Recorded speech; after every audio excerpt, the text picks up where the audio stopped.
నమస్తే, welcome to Leo news. ఈ ఏడాది డిసెంబర్లో బాలకృష్ణ అఖండ 2 రిలీజ్ అవుతుంది.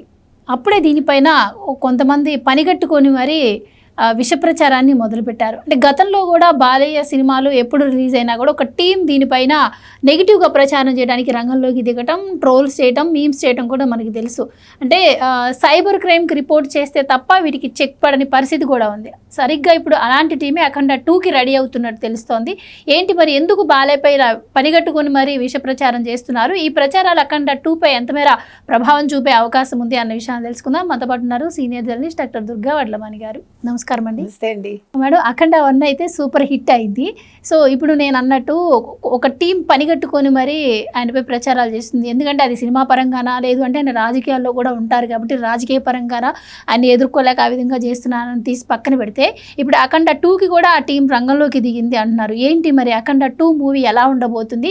నెగిటివ్ ప్రచారం ఎఫెక్ట్ ఆ సినిమా పైన ఏమైనా పడబోతుంది అంటారా? మరి దీనికి ఆ చిత్ర టీం ఏ విధంగా రియాక్ట్ అవ్వబోయే అవకాశం ఉందంటారు? ఒకటి, బాలయ్య గారు ఓపెన్నెస్. 2, బాలయ్య గారు చంద్రబాబు నాయుడు గారికి వియ్యంకుడు కావడం. 3, లోకేష్కి మావగారు కావడం.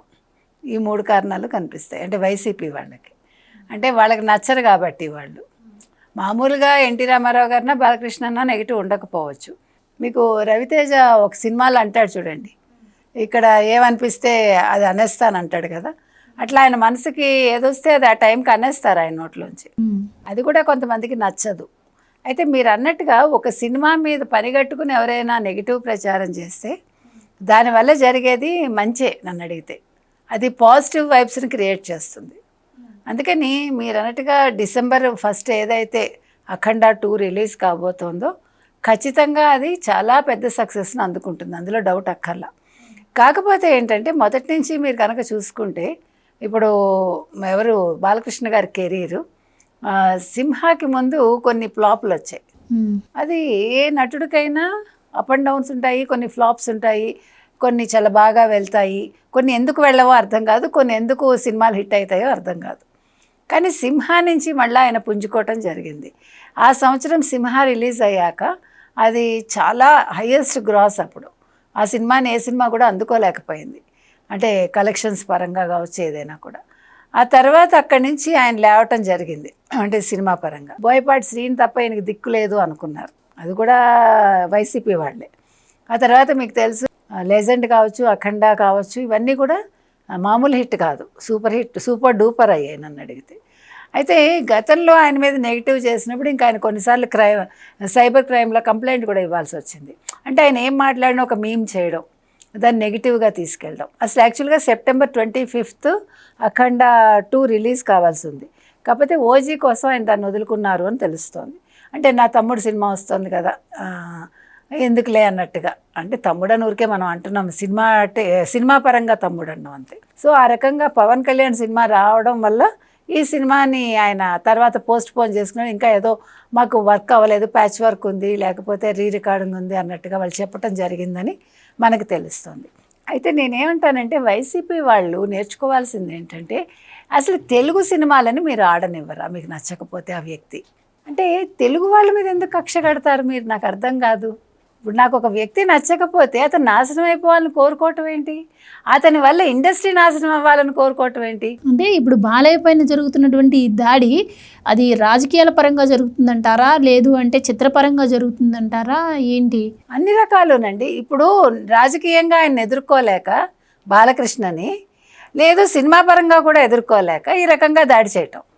ఇప్పుడు రాజకీయంగా మీకు చేత కాదు, హిందూపూర్లో ఆయన ఓడించలేకపోయారు మీరు. హిందూపూర్ మీద ఆ మధ్యన మీకు గుర్తుంటే శ్యామల ఒక వీడియో చేసి ఏదో బాలకృష్ణ గారి గురించి ఆవిడ మాట్లాడుతుంది. అప్పుడు తర్వాత హిందూపూర్లో ఏం అభివృద్ధి జరిగిందో వాళ్ళ కళ్ళ కట్టినట్టు కూటమి వాళ్ళు చూపించారు కూడా. అంటే అసలు శ్యామల కోసం వాళ్ళు చూపించక్కర్లా, కానీ ప్రజలకు చూపించాలి కాబట్టి చూపించారు. అంటే శ్యామల్ నువ్వెంత, నీ స్టేచర్ ఎంత అన్నట్టుగా వాళ్ళు చూపించడం జరిగింది. అంటే వీళ్ళు ఒక నెగిటివ్ని బాగా స్ప్రెడ్ చేయగలరు.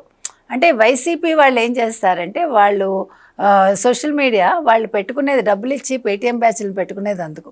ఎవరైనా ఒక మంచి స్ప్రెడ్ చేయటానికి, లేదు ఇగో మా పార్టీ ఈ విధంగా పనులు చేసింది, ఈ విధంగా పనులు చేస్తుంది ఫ్యూచర్లో అని చెప్పుకోవటానికి ఒక సోషల్ మీడియా ఉంటుంది. కానీ వైసీపీ వాళ్ళ గురించి చెప్పుకోవటానికి ఏం ఉండదు కాబట్టి వ్యక్తిగత భజన చేసుకోవాలి, లేకపోతే వ్యక్తిగత దూషణ చేయాలి. ఇక్కడ వ్యక్తిగత భజన అంటే జగన్మోహన్ రెడ్డిని పొగుడుకోవడం, వ్యక్తిగత దూషణ అంటే బాలకృష్ణ లాంటి వాళ్ళని తిట్టడం. బాలకృష్ణ, చంద్రబాబు నాయుడు గారు, లోకేషో, పవన్ కళ్యాణ్. ఇప్పుడు బాలకృష్ణ ఎందుకంటే ఆ మధ్యన ఏదో అసెంబ్లీలో ఏదో అయింది కాబట్టి అది ఒకటి వాళ్ళు ఇష్యూ చేసుకుని, అసలు వాళ్ళకి సంబంధమే లేదు అది. ఇప్పుడు అది రికార్డ్స్ నుంచి కూడా తొలగించారు. మధ్యలో వాళ్ళు బాగానే ఉంటారు. ఇప్పుడు బాలకృష్ణ గారు, చిరంజీవి గారు మాట్లాడుకోవడం మానేస్తారా? ఎవడు మానేడుగా మనం గతంలో ఇది చాలాసార్లు చెప్పాం. ఎవరు ఒక్కసారి ఏదైనా మాట తేడా వచ్చినా ఆ మూమెంట్ వరకే, ఫ్యూచర్లో మళ్ళీ వాళ్ళు బాగానే ఉంటారు. మధ్యలో అన్నవాళ్ళు కొట్టుకున్న వాళ్ళే పోతారని చెప్తాం మనం. కాబట్టి ఇవాళ బాలకృష్ణ ఏదైనా అన్నా, లేదు చిరంజీవి దానికి ఏదైనా కౌంటర్ ఇచ్చినా, ఎవరేమన్నా కూడా అది పెద్దగా ఫరక్ పడదు. అందుకని ఇవాళ దాన్ని బేస్ చేసేసుకుని బాలకృష్ణని మనం కోపం తెచ్చేసుకుని, ఇంకేముంది నీ సినిమా హిట్ కాకూడదని, లేదు హ్యాష్ ట్యాగ్లు వాళ్ళకి పెట్టడం అలవాటే కదా. బాయ్కాట్ హరిహర వీరమల్లు, లేదు బాయ్కాట్ ఓజీని బాయ్కాట్ చేయమంటే ఓజీ అన్న బాయ్కాట్ అయిందా? ఇంకా బాగా హిట్ అయింది. అలాగే ఇందాక మీకు అదే చెప్పా. అందుకని వీళ్ళు ఎంత నెగిటివ్ చేస్తే వైసీపీ వాళ్ళు, అది అంత పాజిటివ్గా వైబ్స్ క్రియేట్ అయ్యి సినిమా కావచ్చు, వ్యక్తులు కావచ్చు, లేకపోతే రాజకీయాలు కావచ్చు, లేకపోతే ఎలక్షన్స్లో నెగ్గటం కావచ్చు, సూపర్గా జరుగుతుందండి. సో ఇవాళ బాలకృష్ణ మీద వీళ్ళు ఏదైతే యాంటీగా మాట్లాడుతున్నారో, ఆ సినిమా హిట్ కాకూడదు అనుకుంటున్నారో, ఖచ్చితంగా December 1న అఖండ 2 చాలా ఘన విజయం సొంతం చేసుకుంటుంది. రైట్ మేడం, మనం కూడా అలాగే జరగాలని కోరుకుందాం. Thank you so much. Please subscribe to Leo news for more videos.